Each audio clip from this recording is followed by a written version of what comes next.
ఒరే చింతపండు ఏంటి సెటు ఇవాళ పూజ కొట్లో కొబ్బరికాయలో పువ్వు వచ్చిందిరా అయితే అంటే ఇవాళ నుంచి మన వ్యాపారంలో ఏవో కొత్త కొత్త మార్పులు రాబోతున్నాయన్నమాట మంచివా చెడువా అపశకున పక్షి మంచివే మంచి బోని రండమ్మా రండి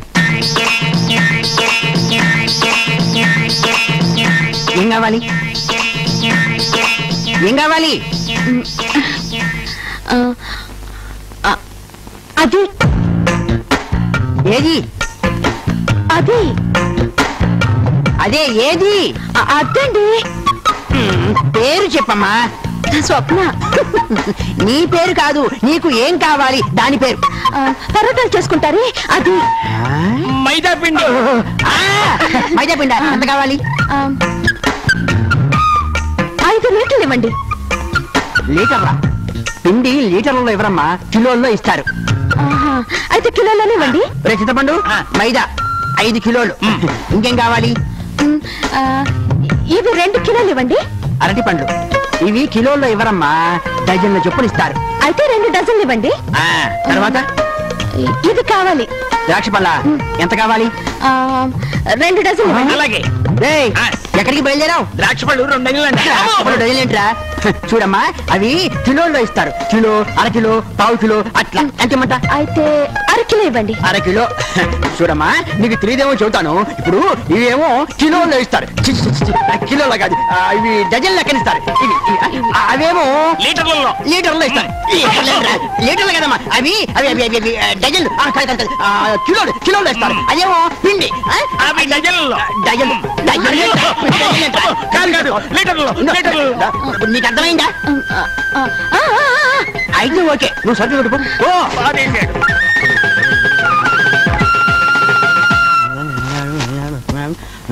మొత్తం 70 అయింది నువ్వు కదా 76 చాలు 500 రూపాయల నోట చిల్లర లేదే నువ్వే పోనీ ఇప్పుడు ఎలా ఇంతకీ నువ్వెవరు స్వప్న అది నీ పేరమ్మా ఎవరి తాలూకు అని అదిగో ఆ ఇంటికి వచ్చిన చుట్టాన్ని ఎవరు మన కానిస్టేబుల్ సుధాకర్ గారింటిగా మరి చెప్పవే నేను రాసుకుంటాను వాళ్ళ ఖాతాలో రాసుకుంటాను నువ్వు వెళ్ళిపో ఒరే చింతపండు సెట్ సరుకులు రెడీయా రెడీ అమ్మాయి గారికి చెయ్యి వస్తుందమ్మా వస్తాను గిన్నెలు ఏమండి ఏం కావాలి కిలో బియ్యం ఇవ్వండి బియ్యం కిలోల్లో ఇవ్వరయ్యా డజన్లలో ఇస్తారు బియ్యం డజన్లో ఏంటయ్యా అంతే డజన్ గింజలు లెక్క కట్టిస్తాం కావాలని తీసుకురా తేలిపో మంచోరే బియ్యం లెక్కట్టిస్తారా మీ ఇద్దరికి మెంటల్ ఏమైనా ఎక్కిందా నీకే మెంటల్ ఎక్కింది రే చింతపండు మనకి మెంటలాడాడంట్రా మనం ఇప్పుడు ఇది దేంట్లో ఇస్తారు కిలోల్లో ద్రాక్ష పళ్ళు డజన్లో పిండి లీటర్లలో బియ్యం లెక్క కట్టి మనం అదే చెప్పింది మెంటలాడాడేంటి ఆర్గ్యుమెంట్లు బాగా చెప్పారు చింతపండు చూపేంట్రా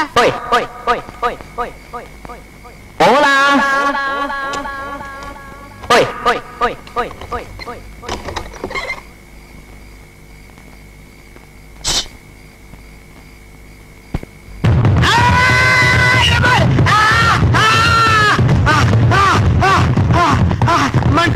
మంట ఎక్కడైతే కుడికంటే ఒకటే మంట చెప్పయ్యా ఒకటి నా కంట్లో లైట్ వేసానండి కళ్ళు చిదిరిపోయానండి కళ్ళు మంటలెక్కిపోతున్నాయి బాబాయ్ ఇంత పెద్ద లైట్ అండి బాబాయ్ నీ పర్మిషన్ లేకుండా నీ కళ్ళలో లైట్ వేసిన ఎనగవాడు ఎవరైతే మీ దగ్గరికి ఎందుకు వస్తాను సార్ మీరు కానిస్టేబులే సార్ మా కానిస్టేబుల్ ఏమయ్యా అతని కళ్ళల్లో లైట్ వేసావా లేదా అసలు ఏం జరిగిందంటే ఆన్సర్ టు ద పాయింట్ అతని కళ్ళలో లైట్ వేసావా లేదా వేశాను సార్ వేశాను అని నేరస్తులు ఒప్పుకుంటే ఇంకోటి కేసు రాసేస్తాను నీ అబ్బా అసలు లైట్ ఎందుకు వేశాడో తెలుసుకోకుండా కేసు రాస్తావా వీడు ఒక ఇంటి తలుపులు బద్దలు కొడుతుంటే లైట్ వేశాను అవునా అది తర్వాత సంగతి సార్ అసలు నా కళ్ళలో లైట్ ఎందుకు వేశాడు దానికి కేసు రాయండి సార్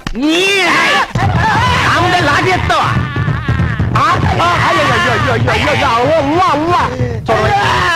అమాయకమైన మొహాన్ని చూడవయ్యా గడిసిపోయిన పిల్ల ఎలా వణికిపోతున్నాడు అతన్ని కొట్టడానికి చెయ్యలా వచ్చిందయ్యా సార్ మీకోసం మూతి మనిషి వచ్చాడు మూతి మనిషి అవును సార్ మీతో అర్జెంట్ గా మాట్లాడాలి వెళ్ళు మూతి మనిషి అంటే ఎవరబ్బా సరే చూద్దాం నువ్వు ఏడవకయ్యా నేనున్నాను కదా నీకేం భయం లేదు నేనున్నాను కదా నాన్న ఏడవక మా నాన్న కాదు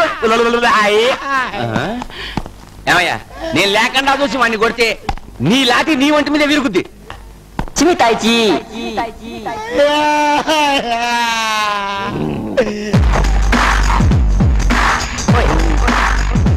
ఓలా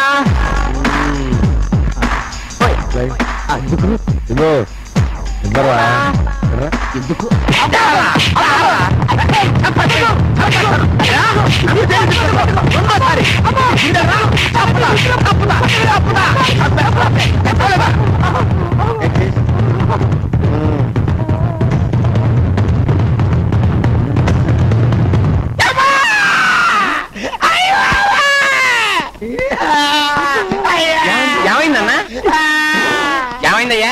ఎటు వెళ్ళగానే వీడు నన్ను వీర ఉతుకుడు ఉతికాడు సార్. అతను నిన్ను ఉతికాడా? నువ్వే అతను ఉతికావా?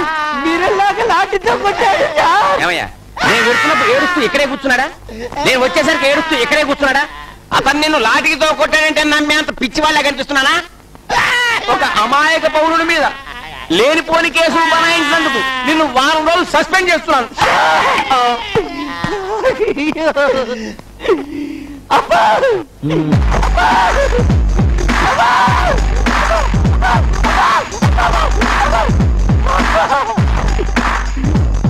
ఎందుకు అనవసరంగా నాతో పెట్టుకోడు ఈసారి నా జోలికి వచ్చావంటే ఇదే స్టేషన్ లో ఇదే లాఠీతో పిచ్చి కొట్టుడు కొడతా.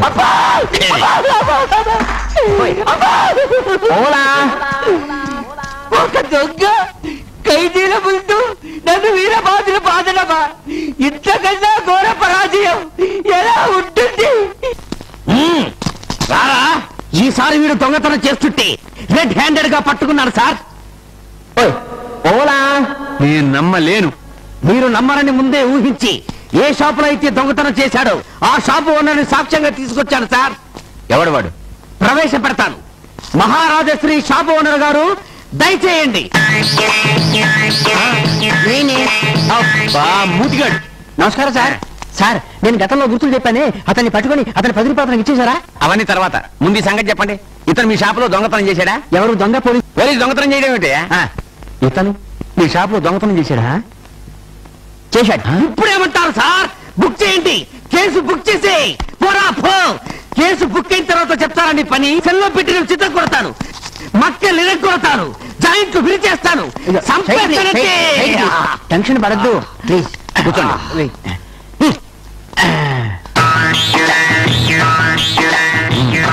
మీ షాప్లో ఏమేమి పోయో చెప్పండి. రాసుకోండి.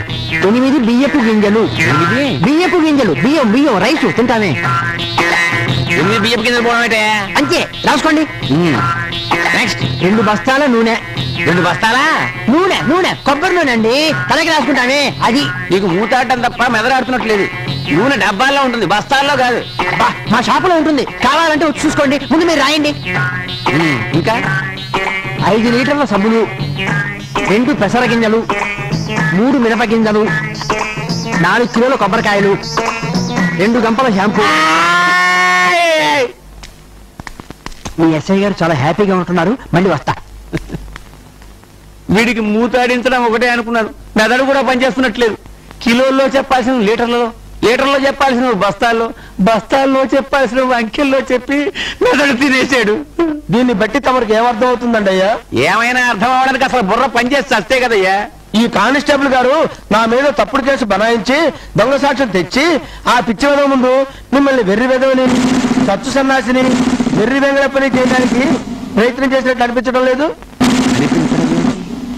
స్పష్టంగా కనిపిస్తుంటే ఎరా నన్ను కూలి చేస్తావురా? ప్లీజ్ సార్, పాపం కొట్టకండి సార్. చాలా అమాయకుడు సార్. దీన్ని కొడితే నేను తట్టుకోలేను సార్. సరే కొట్టను, కానీ నీ మీద తప్పుడు కేసు బనాయించినందుకు వాణ్ణి నువ్వే కొట్టు. కొట్టు. నేనా? కొట్టరా? నేను కొట్టలేను మా సార్. నాన్న కదా కొట్టు. కొట్టలేను సార్. నువ్వు కొట్టరా? కొట్టలేదు నువ్వు కొట్టగలవురా? ఆ, చంపు. తెలిసిందిగా నాతో పెట్టుకుంటే ఎలాంటి స్ట్రోక్ ఇవ్వగలను. ఇంకెప్పుడు నాతో పెట్టుకోండి, ఓకే?